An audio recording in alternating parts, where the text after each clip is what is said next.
Cuối gánh bó củi trên vai, rẽ vào con đường quen thuộc dẫn về nhà thì thấy gốc cây đa sau vườn đang rung chuyển dữ dội. Rễ cây đã trồi hẳn lên khỏi mặt đất, gió cuốn quanh thân cây đang bật gốc, chuẩn bị bay thẳng lên trời. Chỉ còn vài giây trước khi cái cây duy nhất có phép cải tự hoàn sinh, rồi hẳn mặt đất, Cuối phải chọn đứng yên giữ mạng sống của mình dưới trần gian, hay lao tới nắm lấy rễ cây, cổ kéo nó trở lại, dù cái giá có thể là chính cuộc đời còn lại của anh. Để hiểu vì sao một cái cây lại đáng để đánh đổi cả mạng sống, phải quay lại từ ngày Cuối còn là một người tiểu phu bình thường, chưa từng nghe đến phép cải tự hoàn sinh. Cuối sống một mình bằng nghề đồn củi, ngày ngày vác rìu vào rừng sâu tìm cây mà chất. Một buổi sáng, đi ngang một con suối nhỏ, anh nghe tiếng động lạ phát ra từ một cái hang gần đó. Ghé mắt nhìn vào thì thấy 4 con hổ con đang vốn nhau, không có hổ mẹ ở gần. Phản xạ của một người quen sống trong rừng, quen gọi họ là mối nguy chứ không phải con vật để do dự, khiến anh xông vào ngay, vùng rìu chém liên tiếp, hạ gục cả bọn con hổ con tại chỗ trước khi kịp nghĩ đến việc họ mẹ có thể quay về bất cứ lúc nào. Họ mẹ trở về đúng lúc đó, đứng sưng trước cửa hang khi thấy đàn con nằm bất động. Cuối nép sát vào một tảng đá gần đó, tay vẫn còn nắm chặt cán rìu, cho một cuộc tấn công không bao giờ đến. Họ mẹ không lao vào anh. Nó quay đi, tiến thẳng đến một gốc cây gần miệng hang, dùng răng ngoạm lấy vài chiếc lá nhai nát rồi mồm từng chút một vào miệng các con.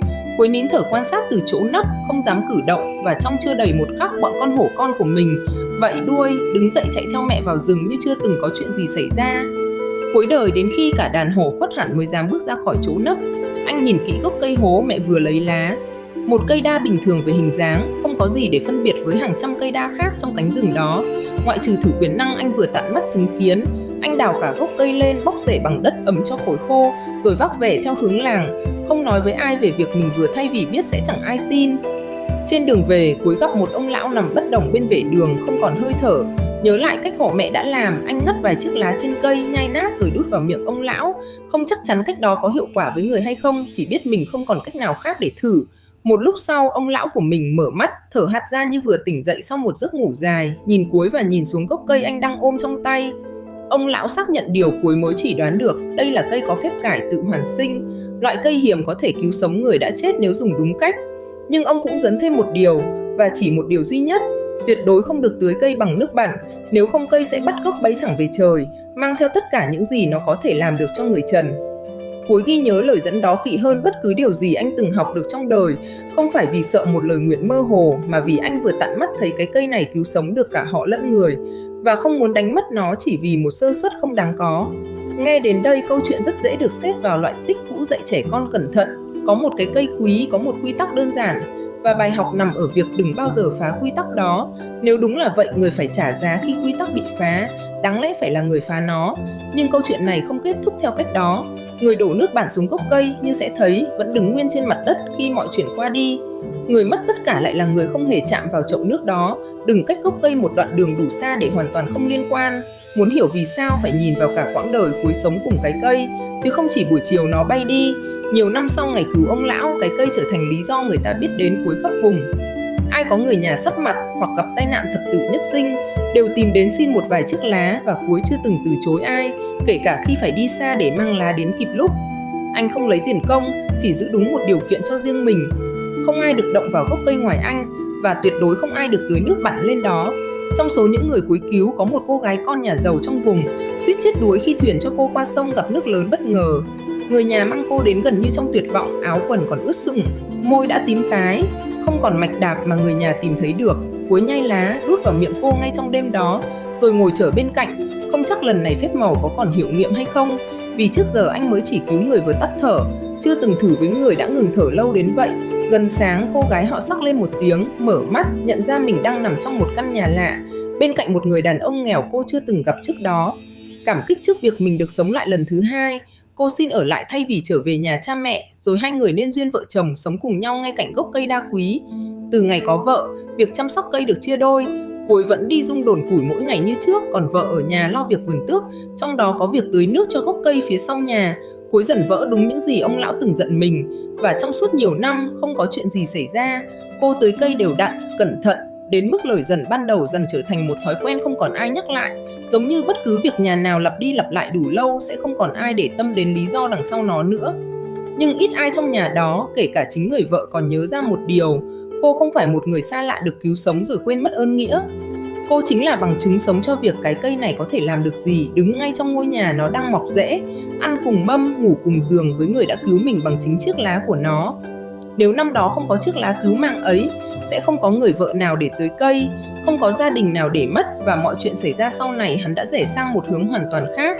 Cái cây gắn liền với chính sự sống của người đang đứng cạnh anh mỗi ngày, và mắt nó vội cuối, đồng nghĩa với mắt luôn phần lý do khiến cô còn có mặt trên đời. Cuối chưa từng nói ra nỗi lo đó với ai, kể cả với vợ. Có những đêm anh nằm không ngủ được, nghĩ đến cảnh cái cây bất gốc, không phải vì sợ chết, mà vì sợ tất cả những người còn đang chờ một nam lá cứu mạng sẽ không còn ai để tìm đến nữa. Anh không nhắc lại lời dần của ông lão thêm một lần nào sau năm đầu tiên, phần vì tin vợ đã nhớ kỹ, phần vì với anh. Nhắc đi nhắc lại một điều hiển nhiên như vậy, chẳng khác nào nghi ngờ người mình thương. Chính sự tin tưởng đó, chứ không phải sự lơ là của bất kỳ ai, là thứ khiến không còn ai trong nhà để tâm đến quy tắc ấy nữa, khi hết năm này qua năm khác trôi qua mà chẳng có chuyện gì xảy ra. Buổi chiều hôm mỗi chuyện xảy ra, Quế vẫn vào rừng đốn củi như thường lệ, không có gì báo trước. Ở nhà, vợ anh ra sau vườn dọn dẹp, tay còn cầm một chậu nước đã dùng để giật giũ từ sáng. Không nghĩ ngợi nhiều, cô đổ chậu nước đó ngay xuống gốc cây, theo đúng phản xạ của một người quen dọn dẹp ở bất cứ chỗ nào tiền nhất, không còn nhớ ra đó chính là gốc cây năm nào cũng được dẫn đi dặn lại không được đụng đến nước bẩn.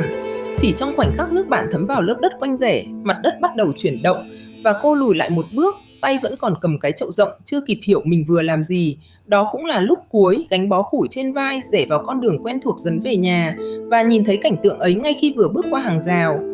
Cây đa đang nghiêng dần, rễ lớn đã trồi khỏi mặt đất, gió nổi lên từng cơn quanh gốc cây, lá rừng lạ ta trong không khí như thể cả cái cây đang rùng mình trước khi rời đi. Cuối không đứng lại để hỏi cho rõ chuyện gì đã xảy ra. Anh quăng bó củi xuống đất, lao thẳng về phía gốc cây, hai tay bầu lấy phần rễ còn chưa dồi hẳn mặt đất, cố ghì nó xuống bằng toàn bộ sức nặng cơ thể mình. Cây vẫn tiếp tục nhấc lên, chậm nhưng chắc chắn, kéo theo cả hai cánh tay đang bầu chặt của anh, đến mức gót chân anh bắt đầu rời khỏi mặt đất theo từng đợt gió. Cuối hoàn toàn có thể buông tay ngay lúc đó, lùi lại để cái cây bay đi một mình, và tiếp tục sống phản đồi còn lại như một người tiểu phu bình thường, mất đi khả năng cứu người nhưng giữ được chính mình. Trong tích tắc đó, hình ảnh những người anh từng cứu, ông lão bên vệ đường, người vợ đang đứng chết lặng phía sau, và không biết bao nhiêu gương mặt khác từng tìm đến xin lá suốt nhiều năm qua, lướt qua đầu anh nhanh hơn cả cơn gió đang quất quanh gốc cây. Nhưng anh không buông, anh rút chiếc rìu vẫn mang theo bên hông, móc lưỡi rìu vào một đoạn rễ lớn, cố dùng nó như một điểm tựa để kéo cây trở lại mặt đất.